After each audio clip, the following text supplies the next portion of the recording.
Hello, electronics first year. So in the electrical, the last chapter is your batteries. So before to this, I told you the battery you have already studied in your chemistry, but still this is my responsibility responsibility to complete your syllabus. So this is our first lecture for the batteries. So batteries basically a source of a DC supply. मतलब जब हम DC supply की बात करते हैं, ठीक है, तो डीसी सप्लाई का जो सोर्स है, सॉरी, जो डीसी सप्लाई है वो आपकी बैटरी ही होती है, ठीक है। जो डीसी सप्लाई है वो बेसिकली आपकी क्या होती है, बैटरी। तो यानी आप कह सकते हैं battery is a source of DC supply. तो अगर आप डीसी सप्लाई की बात करते हैं तो हम क्या कहते हैं कि हमें बैटरी की ज़रूरत है। जैसे आपकी कार्ड्स में लगी हुई है, आपके कंप्यूटर में जो यूपीएस लगा हुआ है वो सब आपकी क्या है, बैटरी की, ठीक है बच्चे। तो बैटरी क्या है, सोर्स ऑफ डीसी सप्लाई। मुझे कुछ बच्चों ने बोला था कि मैम आप हिंदी में भी लिखा करें, सॉरी। तो मैं आपको हिंदी में बता रही हूँ, लिख में इंग्लिश में रही हूँ और हिंदी इंग्लिश दोनों में बता रही हूँ। इसमें ज़्यादा टाइम नहीं लूँगी, इट हार्डली टेक्स 4 लेक्चर्स, ठीक है। तो बैटरी आपका क्या है, battery is source of DC supply. और हम ये कह सकते हैं कि combination of cell is known as battery.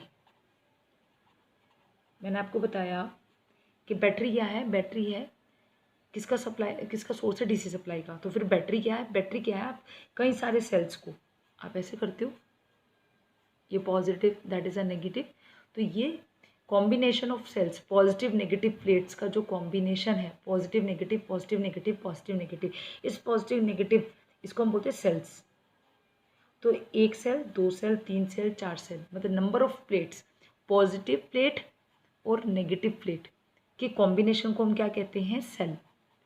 और इन पॉजिटिव नेगेटिव प्लेट के कई सारे कॉम्बिनेशंस को, यानी सेल्स के कॉम्बिनेशंस को हम क्या बोलते हैं, बैटरी। तो मैंने यहाँ पे ये लिखा है, combination of cells is known as battery.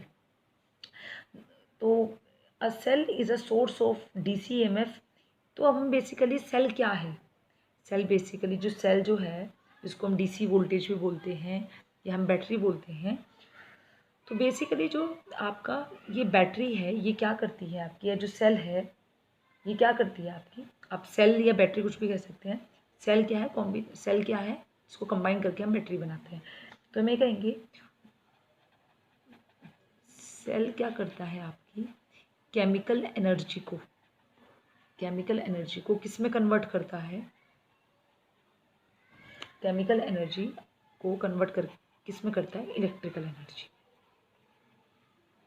ठीक है। तो सेल क्या करता है, आपकी केमिकल एनर्जी को इलेक्ट्रिकल एनर्जी में कन्वर्ट करता है और कई सारे सेल्स को मिला के आप बैटरी बनाते हैं। तो यानी आप ये कह सकते हो कि बैटरी क्या करता है, केमिकल एनर्जी को इलेक्ट्रिकल एनर्जी में कन्वर्ट कर देता है। या आप सेल के लिए भी यही डेफिनेशन दे सकते हैं, ठीक है। तो अब आपके 2 टाइप के सेल आते हैं, ठीक है। आपके जो सेल्स आते हैं दैट इज ऑफ 2 टाइप, ठीक है। एक आपका होता है प्राइमरी और एक होता है आपका सेकेंडरी। मैं हर चीज़ लिखूंगी नहीं, आप सुन लीजिए, क्योंकि मुझे पता है कि सब अपने बुक से तैयारी कर ही रहे हैं, ठीक है। तो ये प्राइमरी और सेकेंडरी की बाकी सब चीज़ें मैंने लिख के बताई हैं, तो ये पहले से आप पढ़ भी चुके हो, लेकिन मैं अपने एंड पे ख़त्म कर रही हूँ उसको। तो आपका प्राइमरी और सेकेंडरी। प्राइमरी सेल्स आपके वो सेल्स होते हैं जिसमें जो केमिकल एक्शन होता है वो रिवर्सेबल नहीं होता है। मतलब अगर आपका केमिकल एनर्जी से इलेक्ट्रिकल एनर्जी में कन्वर्ट हो रहा है और फिर आपका वापस केमिकल एनर्जी से पहले तो आपका केमिकल एनर्जी से इलेक्ट्रिकल एनर्जी में कन्वर्ट होगा, और अगर आपका इलेक्ट्रिकल एनर्जी से वापस केमिकल एनर्जी में कन्वर्ट हो रहा है तो इस रिएक्शन को बोलते हैं रिवर्सेबल रिएक्शन। तो अगर आपका केमिकल, शॉर्ट में लिख रही हूँ, अगर आपका केमिकल से इलेक्ट्रिकल में हो रहा है लेकिन रिवर्सेबल अलाउड नहीं है, रिवर्सेबल रिएक्शन जो है, रिवर्स इज नॉट पॉसिबल, तो ये क्या हो जाएगा आपका प्राइमरी सेल। लेकिन सेकेंडरी में रिवर्सेबल टेक प्लेस, लेकिन जो आपका सेकेंडरी सेल होता है उसके अंदर क्या होता है, केमिकल एक्शन इज रिवर्सेबल, ठीक है। कि आप इलेक्ट्रिकल एनर्जी से केमिकल से इलेक्ट्रिकल और फिर इलेक्ट्रिकल से आप केमिकल फिर से बना सकते हैं, ठीक है। तो this is all about your battery. Next मैं आपको बताऊंगी लेड एसिड बैटरी।